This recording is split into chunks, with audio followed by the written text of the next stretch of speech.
3 hours after burying my daughter, her professor called with a shaking voice. "Come to my office now. Don't tell anyone." When I pushed open her door, I heard angry voices inside.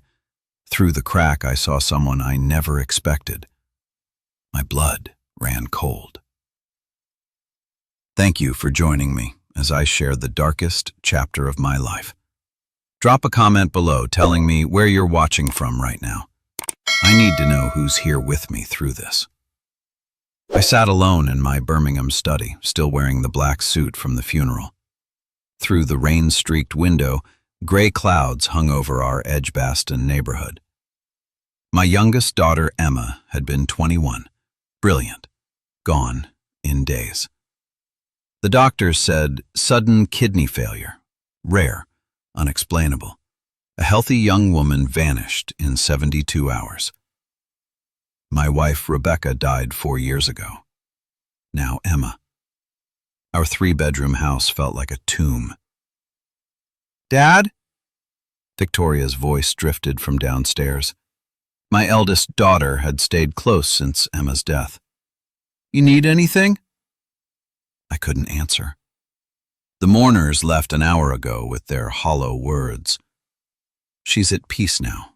Time heals everything. Meaningless phrases. Then my mobile rang. Professor Angela Foster, Emma's literature professor at Birmingham University. She'd wept at the funeral, unable to speak as she laid a white lily on the casket. "Professor Foster?" "Mr. Patterson?" Her voice trembled badly. "I found something in Emma's belongings. You must see this immediately." My hands gripped the phone tighter. "What kind of something?" "I can't explain over the phone." She was breathing hard, panicked. "Please come to my office at the university, the Humanities Building, 4th floor, right now." I glanced toward the stairs where Victoria was tidying up. "Can't this wait until—" "No!" The word exploded. "Mr. Patterson, please don't tell anyone you're coming. Not even—" She stopped. "Not even your other daughter. This is dangerous." The line went dead. I stared at the phone, my heart pounding. Dangerous? What could possibly be dangerous about Emma's belongings? But something in Professor Foster's voice made every instinct scream that this wasn't ordinary grief. Victoria appeared in the doorway. "Going somewhere, Dad?" I forced myself to smile tiredly. "Just need to drive, clear my head." "Want company?" "No, love. I need time alone. Won't be long."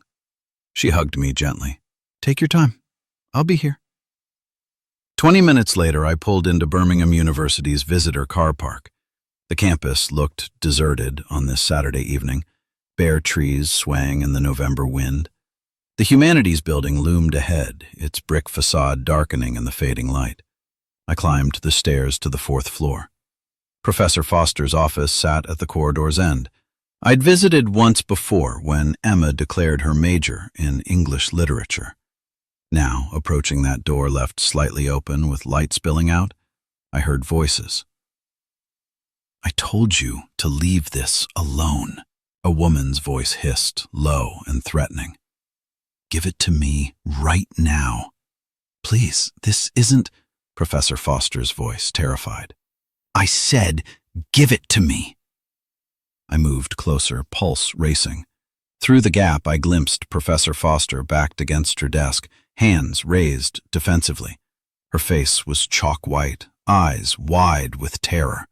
And standing before her, holding what looked like a small blue notebook, was Victoria. My eldest daughter, who should have been home making tea. Instead, she was here, threatening Emma's professor. I didn't think. I pushed the door wide. The hinges creaked loudly. Victoria spun around, her expression shifting from fury to forced surprise in seconds. "Dad!" Victoria's voice turned gentle instantly. "What are you doing here?" For a moment, I couldn't speak. My daughter stood there, Emma's blue notebook gripped tightly in her hand, her face arranged into perfect concern. Behind her, Professor Foster pressed against the desk, fingers trembling. "I could ask you the same," I said finally. You told me you'd be home. Victoria glanced at the notebook, then at me, softening her expression apologetically. "I couldn't just sit around, Dad. I needed to collect Emma's things before the university throws everything out. I didn't want her work lost." She gestured toward Professor Foster. "She's helping me gather her assignments." Professor Foster nodded too quickly, desperately. Her eyes found mine, silently screaming for help. Every instinct warned me something was terribly wrong. But Victoria's words sounded reasonable, caring. The responsible older sister, handling details I supposedly couldn't bear. "That's thoughtful," I managed. Victoria stepped toward me, placing a steady hand on my shoulder. "Let's go home, Dad. You shouldn't be driving around tonight. I'll follow you back." She turned to the professor with a warm smile. "Thank you for everything. I'll return Monday for the rest." Professor Foster nodded again, her face deathly pale. As Victoria guided me toward the door, the professor's hand moved quickly. Something small and white slipped into my coat pocket. When I turned back, our eyes met one last time. Her lips shaped a single, silent word. "Run." Outside, Victoria walked me to my car. Her sleek silver Ford sat 4 spaces away. "See you at home," she said, pulling me into a hug. "Drive safely, Dad." She drove off first. Only when her taillights vanished did I reach into my pocket. A torn piece of paper, handwriting shaky. Notebook. Her room. Under pillow. Run.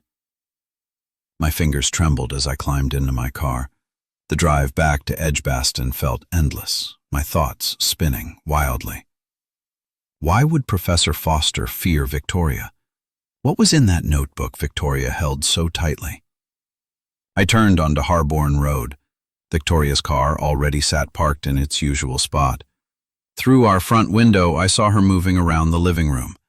I waited in the driveway for 7 long minutes. Finally, she disappeared upstairs into her bedroom. I slipped inside the house as quietly as possible. Emma's room looked frozen, untouched since her death. Her unmade bed, literature textbooks stacked on the nightstand, the half-finished essay she'd been writing for her final project. The faint scent of her jasmine perfume still clung to the air, squeezing my chest tight. But I had a task. I lifted Emma's pillow carefully. There, pressed against the mattress, lay her blue notebook, her constant companion. I opened to the first page. Week 1. Victoria gave me special supplements, said they'd help with exam stress. She's been so supportive lately. It feels nice. I turned the page, hands shaking. Week 3. Feeling sick constantly, exhausted all the time. Maybe I'm working too hard. Victoria says the supplements help, so I keep taking them. A cold weight settled in my stomach. Week 5. Something's wrong with me. I looked up my symptoms. Nothing matches. But every time I take those supplements, I feel worse. Am I imagining this? Week 7. Found the bottle when Victoria wasn't home. No label, no brand, just strange codes stamped on the plastic. I took a photo. Why would she give me something like this? A photograph was taped to the page, a small brown bottle, blank except for chemical codes. I turned to the final entry, dated 2 days before Emma died. I'm terrified. If I tell Dad, it'll destroy everything. Maybe there's an explanation.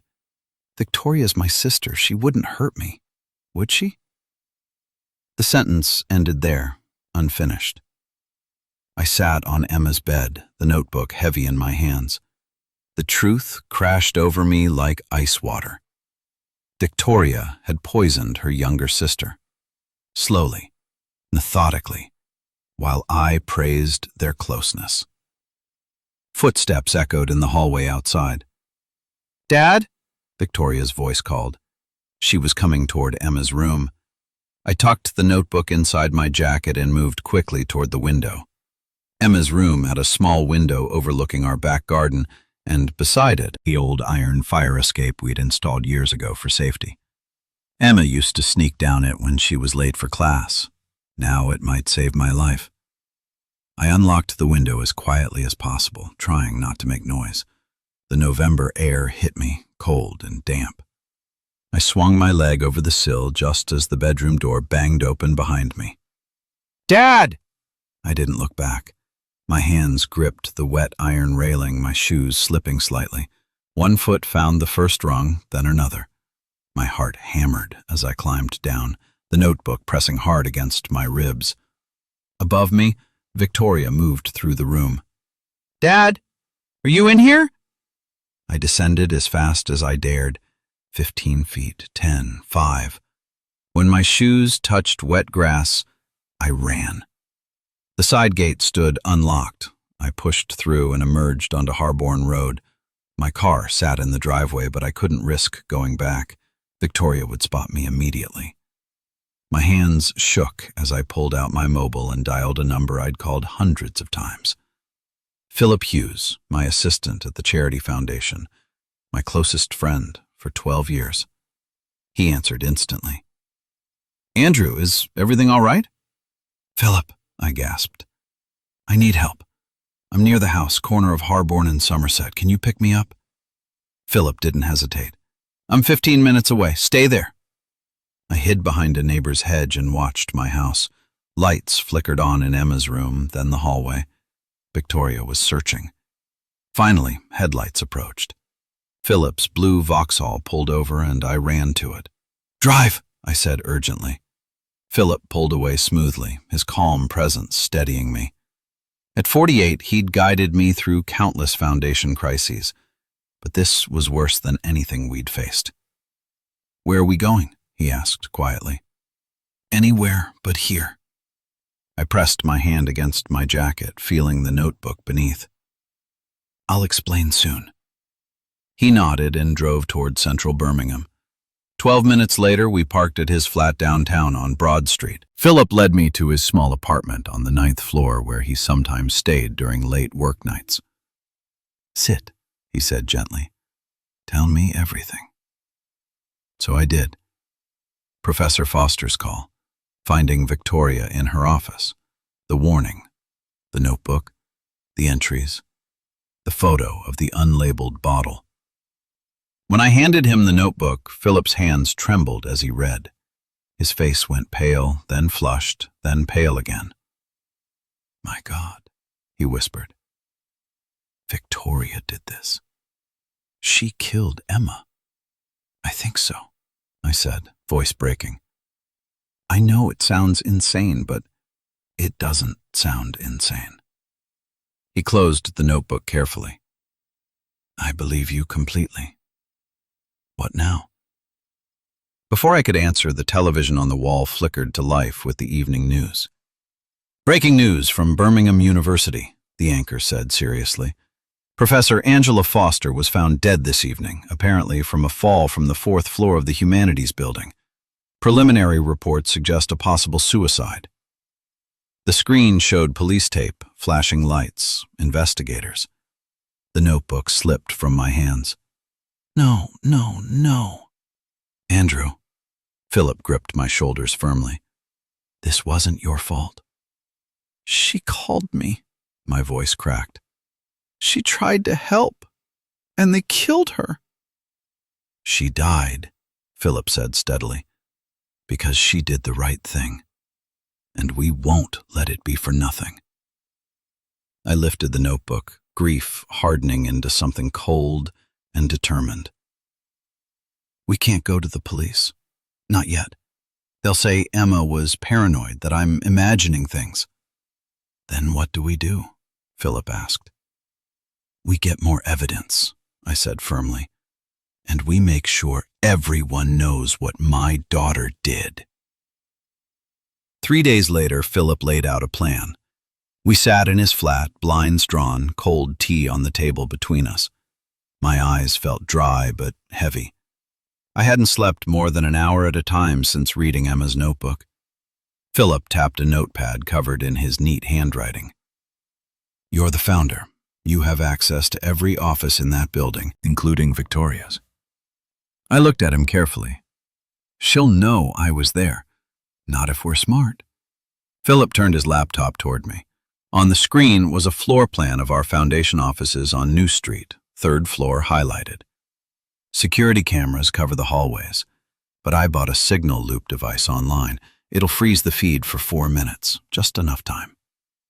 4 minutes, I repeated slowly. You go in, I monitor everything from the car. You find what we need and leave. I stared at the floor plan.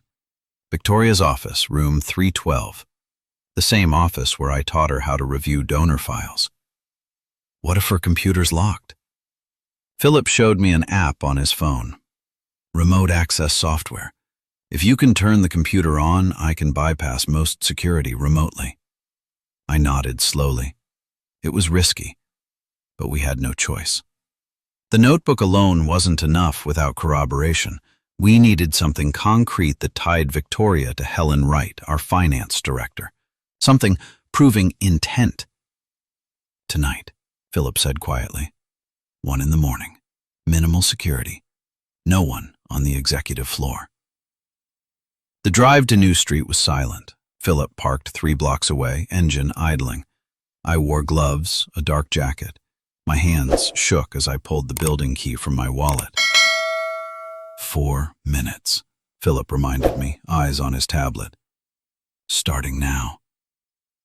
I walked through the side entrance, took the service lift to 3. The hallway stood empty, sterile, under harsh lights. I moved quickly to room 312, slid my master key into the lock, and stepped inside. Victoria's office smelled like lavender and coffee. I sat at her desk, powered on her computer. The screen blinked to life, requesting a password. My chest tightened. I tried the obvious ones, her birthday, Rebecca's name. Nothing worked. Then, almost instinctively, I typed April to 10 to 3. Emma's birthday, April 10th, 2003. The screen unlocked immediately. A bitter, sick irony. "I'm in," I whispered into the phone. "Good. Look for a folder labeled private or something similar." I scanned the desktop frantically. There it was. Private, locked with encryption. "Found it. It's protected. Give me 12 seconds. I held the phone up to the monitor. Philip's app flashed. The folder blinked, then opened. Inside were emails, dozens of them. I clicked the most recent thread. My blood turned to ice. From Victoria Patterson to Helen Wright. Subject, blank. The problem needs handling quickly. From Helen Wright to Victoria Patterson. I can source it. Untraceable. Gradual acting. £10,000. From Victoria Patterson. Do it. Once she's gone, the foundation's mine. We split the offshore funds like we agreed. From Helen Wright. Your debts disappear. I retire comfortably. Done. I couldn't breathe properly. I took photos of every email with trembling hands. "Andrew," Philip's voice cracked urgently. 50 seconds left. I closed the folder, shut down the computer, wiped the keyboard with my sleeve. I walked out, locked the door carefully, and took the stairs down, heart pounding wildly. Philip waited in the car, engine still running quietly. I climbed in and he pulled away slowly, headlights off until we reached the main road. I showed him the photos. He read them silently, jaw tight with anger. "We have proof," I said hoarsely. "But we need more. We need her voice." Philip looked at me, eyes hard with understanding. "Then we go back tomorrow." The next afternoon, I returned openly to the office. I took a taxi from Philip's flat. My car still sat parked outside our house on Harborne Road, untouched since I'd fled days ago. I couldn't go back yet. Not while Victoria lived there. I walked into our foundation building like I had countless times before, nodded at security, took the executive lift to 3. A few staff members greeted me sympathetically. Quiet condolences. I returned them with tight nods. Thank you. Just catching up on work. No one questioned it. I was Andrew Patterson, founder. This was my building. Victoria's office stood empty. Her secretary told me she was meeting donors across town, wouldn't return until evening. Perfect. I stepped inside, closed the door softly. From my jacket pocket, I pulled the tiny recording device Philip ordered online. Wireless, voice-activated, 50-foot range. I crouched beneath Victoria's desk and pressed it into the shadowed corner where wood met metal. Invisible unless you knew it was there. Then I stood, smoothed my coat, and walked out calmly. By 4 o'clock that evening, I was back at Philip's flat. He handed me his phone, the listening app already open. It's live, he said quietly. I sat on the sofa, phone in hand, and waited. At 4:18, Victoria's voice crackled through the speaker. Helen, it's me. I froze completely. What's wrong? Helen Wright's voice sounded clipped, cautious. Dad's starting to ask questions. He went to the university the other day. Stay calm. The professor's suicide closed that door. There's no evidence left. We need to move the offshore funds faster. 2 weeks, Helen said firmly. You'll be announced as director at the gala. After that, we transfer everything and disappear quietly. Silence. Then Victoria's voice again, lower, bitter. I should have done this years ago. She was always Dad's favorite. Emma this, Emma that. Well, not anymore. I stopped breathing. Philip reached over and paused the recording carefully. Andrew, play it again, I whispered. She did. She was always Dad's favorite. Well, not anymore. I heard it clearly in her voice. Not regret, not guilt. Satisfaction. Philip turned off the app. The room fell silent except for distant traffic. We have enough, Philip said quietly. The notebook, the emails, this recording. We can go to the police now. I looked at him steadily. My hands were calm now, my voice too. No, Philip. I want the world to see it. I want her to fall publicly, not in some private interrogation room, not in some quiet plea deal behind closed doors. I stood firmly.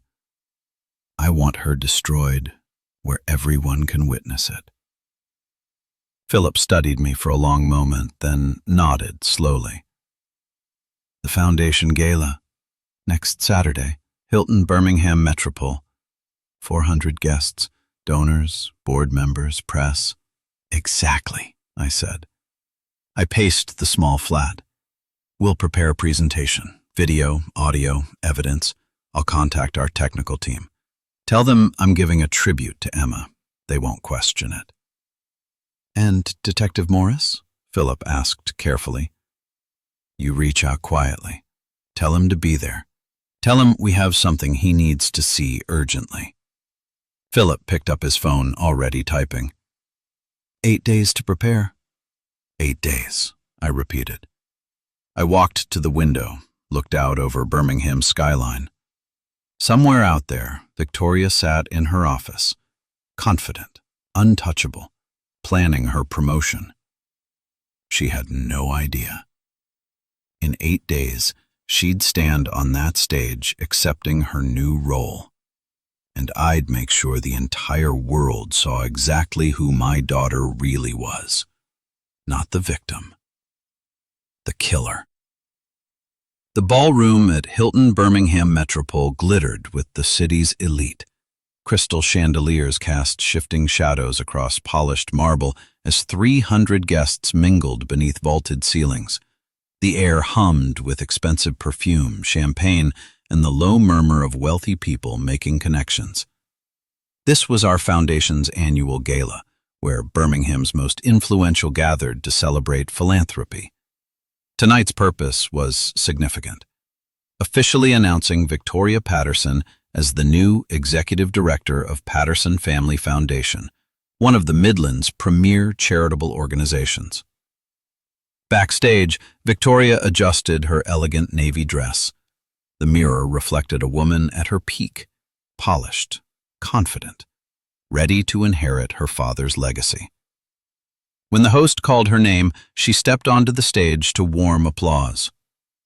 "Good evening," Victoria began, gripping the podium confidently. "To continue my father's extraordinary work is both a professional honor and a sacred family duty." She paused, letting the room absorb her words. "My late sister Emma would have been proud.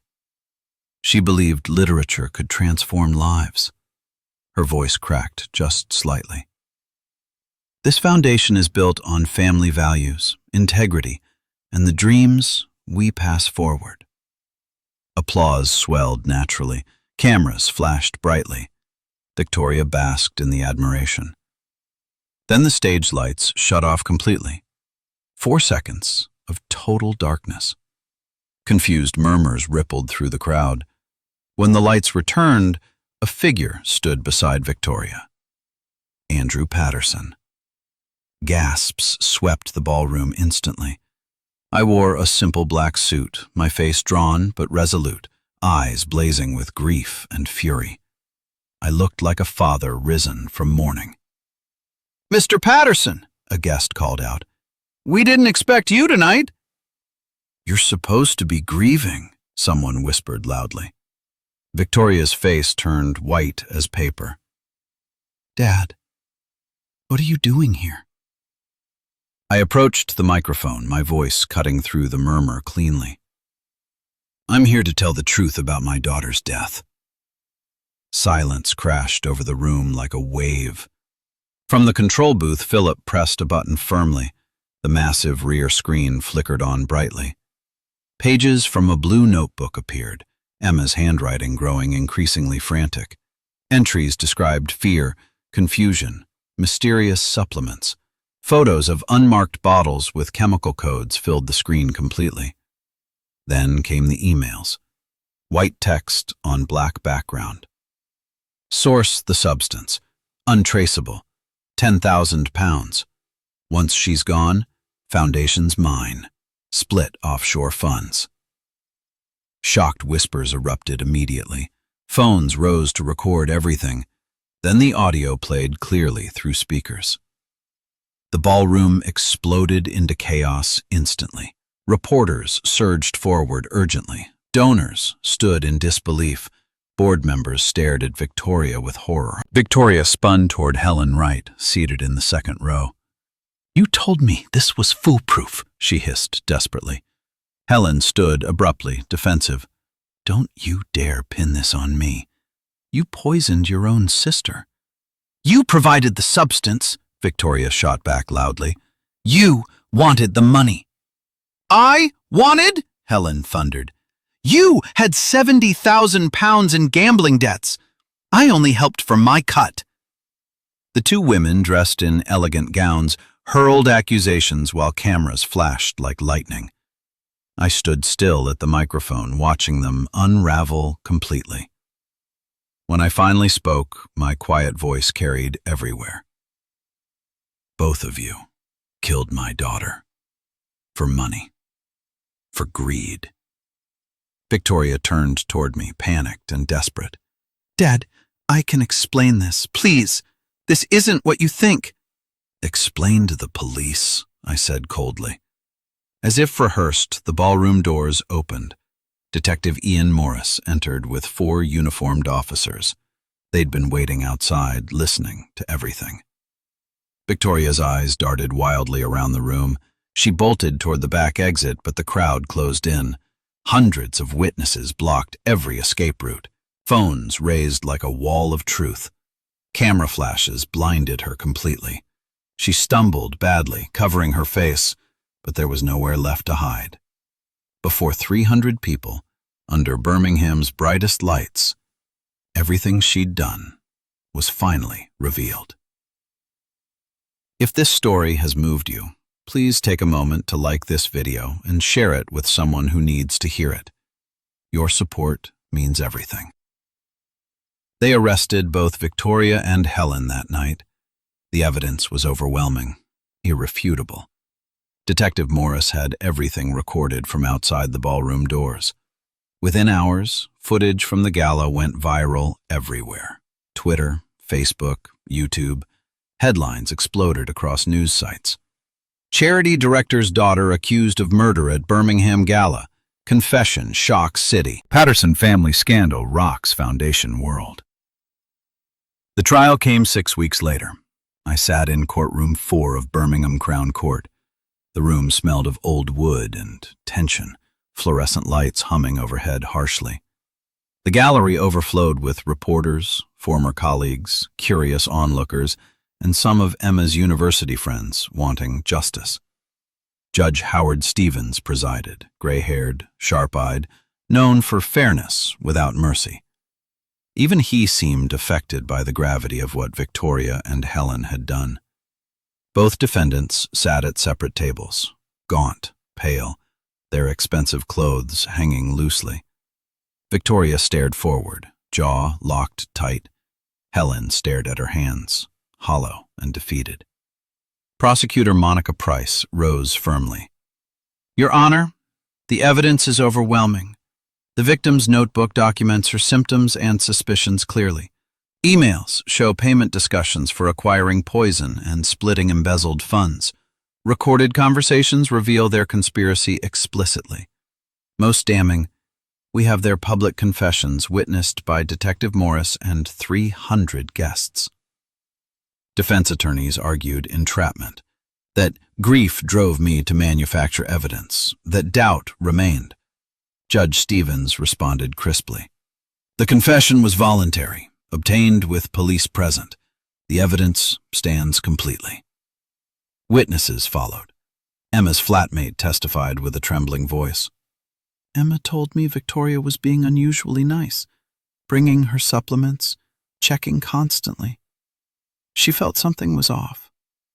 She never imagined this. Then our accountant testified about suspicious transfers. Piece by piece, the case built an unbreakable wall. The jury deliberated for 4 hours. When they returned, the forewoman announced, on all charges of murder, conspiracy, and fraud, we find the defendants guilty.